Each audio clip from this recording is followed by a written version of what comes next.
Vous vous êtes déjà demandé pourquoi certaines personnes semblent vieillir en pleine forme, tandis que d'autres luttent constamment contre des problèmes de santé. Et si je vous disais qu'il existe des erreurs courantes qui, une fois évitées, pourraient transformer votre bien-être, surtout après 50 ans? Peut-être pensez-vous que la santé se fait toute seule avec l'âge, mais la vérité est bien différente. Quel piège éviter pour préserver votre vitalité? Quel choix faire pour éviter de tomber dans ces erreurs souvent invisibles, mais aux conséquences lourdes? Découvrez dans cet article les erreurs à ne surtout pas commettre si vous voulez vieillir en pleine forme. Vous êtes prêt à prendre votre santé en main? Les erreurs de santé les plus courantes.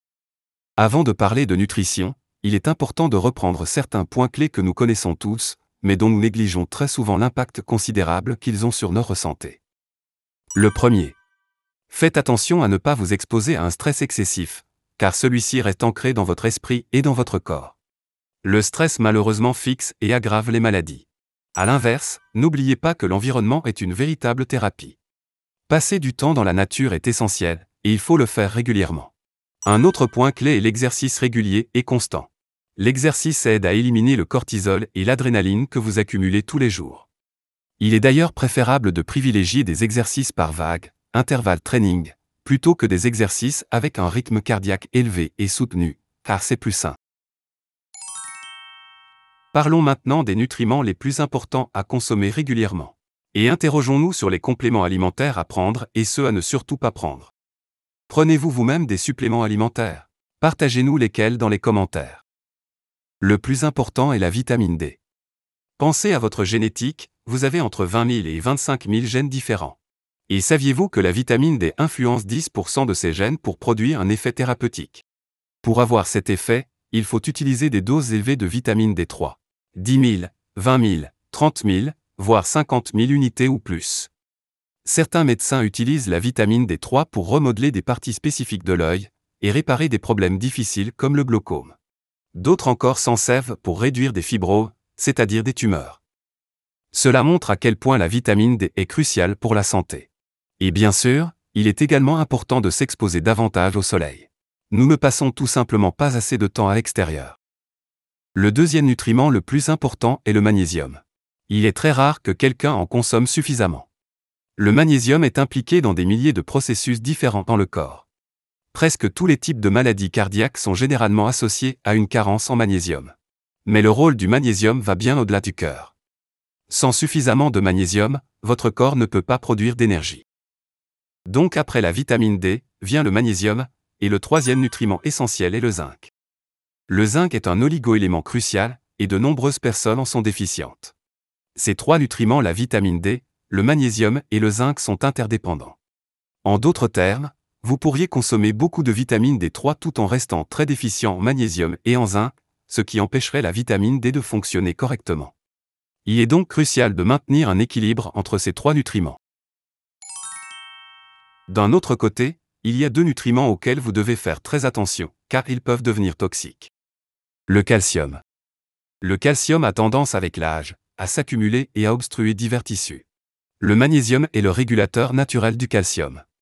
Si vous ne consommez pas suffisamment de magnésium régulièrement, vous augmentez votre risque de maladie cardiaque, car le calcium sans magnésium pour le contrôler s'accumule dans les tissus mous. Le fer.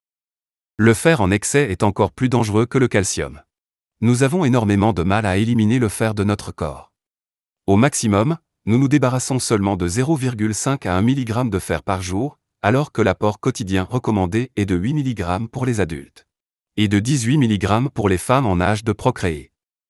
Nous consommons donc beaucoup trop de fer. Un excès de fer peut endommager vos organes en les oxydant, un peu comme si vous les faisiez rouiller. Pour éviter cela, il est important de vérifier les étiquettes des aliments et de limiter les sources excessives de fer. Même si vous avez un problème génétique lié au fer, il ne s'agit généralement pas d'une véritable carence, mais plutôt d'une accumulation de fer dans les mauvais endroits. Le fer est extrêmement toxique en excès, mais il est encore malheureusement trop souvent prescrit sous forme de complément. Une autre erreur courante est d'éviter le sel. Il existe une différence entre le sel de mer et le sel de table. Je recommande toujours le sel de mer, car il contient 84 minéraux essentiels. Si quelqu'un est sensible au sel, en réalité, il est probablement déficient en potassium.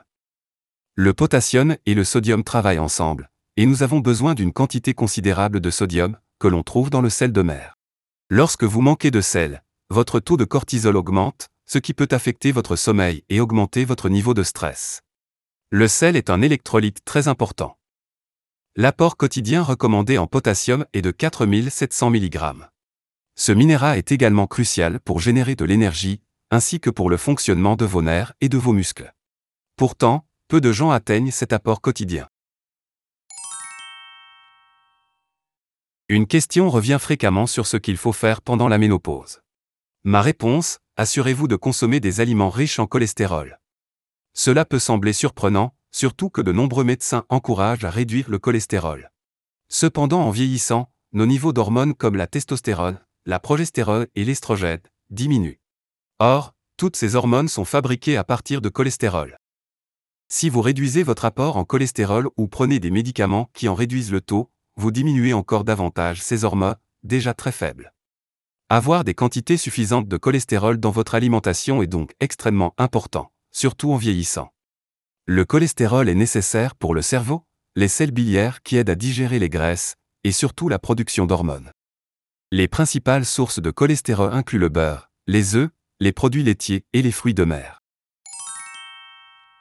Parmi les protéines, les glucides et les graisses, le macronutriment le plus important pour votre santé est la protéine. Pourquoi ? Parce que la majorité de votre corps est composée de protéines, pas seulement vos muscles, mais aussi vos tissus conjonctifs, votre système immunitaire, vos anticorps et vos globules blancs. Un animal continue d'ailleurs de manger jusqu'à ce que ses besoins en protéines soient satisfaits. Regardez les aliments transformés comme les céréales, les biscuits ou les pâtes, ils contiennent très peu de protéines. Les aliments les plus nutritifs, c'est-à-dire les aliments les plus riches pour guérir le corps, sont en fait des viandes nourries à l'herbe, comme le bœuf et l'agneau. Ces aliments sont densément nutritifs, riches en minéraux, vitamine B, et contiennent des protéines de très haute qualité. En vieillissant, surtout après 50 ans, nous commençons à perdre de la masse musculaire. Il est donc crucial de maintenir un apport élevé en protéines à chaque repas. Vous pouvez également obtenir des nutriments très concentrés à partir des abats. Par exemple, le foie est une source exceptionnelle, bien que beaucoup de gens n'aiment pas son goût. Le point suivant est très important, il s'agit de la fréquence des repas. Prenons l'exemple de 2500 calories par jour. Si vous les consommez en 2 repas seulement, au lieu de 4, cela crée beaucoup moins de problèmes pour votre corps. Pourquoi ? Chaque fois que vous mangez, vous stimulez la production d'insuline. Produire trop d'insuline est probablement l'un des plus gros problèmes de santé actuels, responsable de nombreuses maladies chroniques, comme le diabète, la stéatose hépatique ou l'hypertension artérielle. Grignoter, surtout le soir, n'est vraiment pas bon pour votre organisme. Si vous prenez des snacks, comme des noix par exemple, essayez de les intégrer à vos repas principaux et de vous limiter à 2 repas par jour. Cela vous permettrait même d'introduire le jeûne intermittent, ce qui peut apporter de nombreux bienfaits, notamment la réduction de l'insuline.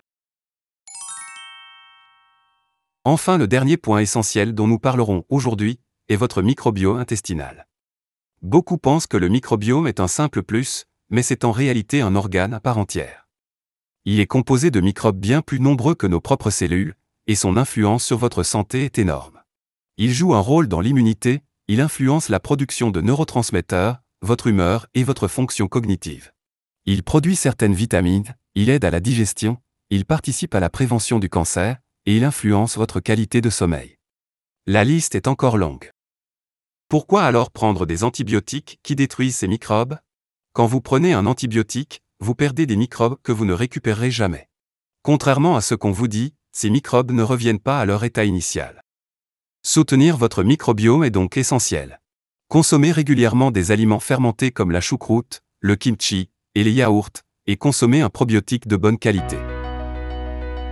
La santé est un trésor qu'il faut construire et entretenir activement, surtout après 50 ans, mais l'idéal est de commencer bien avant. Chaque geste compte. Adopter une alimentation adaptée, prendre soin de son microbiome, réduire le stress et intégrer des habitudes comme le jeûne intermittent ou l'exercice régulier, peut transformer votre bien-être.